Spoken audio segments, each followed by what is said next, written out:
তো বন্ধুরা, এই ভিডিওটা হচ্ছে অনেকদিন আগেকার ভিডিও, যেদিনকে আমি মাংস রান্না করছিলাম।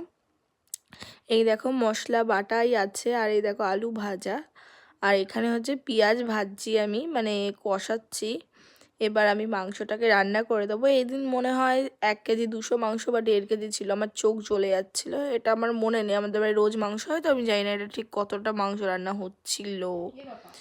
তো দেখো তোমাদের কেমন লাগছে আমার রান্না। আশা করি আমি সবসময় ভিডিওগুলো পোস্ট করি বলে তোমরা ভাবো যে আমি মিথ্যা কথা বলি, কিন্তু না, রান্নাগুলো আমিই করি, তোমরা দেখতেই পাচ্ছ। এখন মাংস কষছে, আর আমার মা মশলা বাটছে দেখো হাতে, আমাকে বেটে দিচ্ছে, কারণ কি আমরা মিক্সিও আছে, আমরা মিক্সির থেকে হাতে মশলা বেশি ভালোবাসি তার জন্য।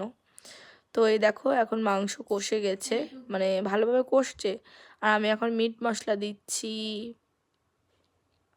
তো তোমরা দেখতেই পাচ্ছ। ভালো লাগলে লাইক কমেন্ট শেয়ার এবং সাবস্ক্রাইব করে পাশে থেকো। তো দেখা হচ্ছে নেক্সট ভিডিও।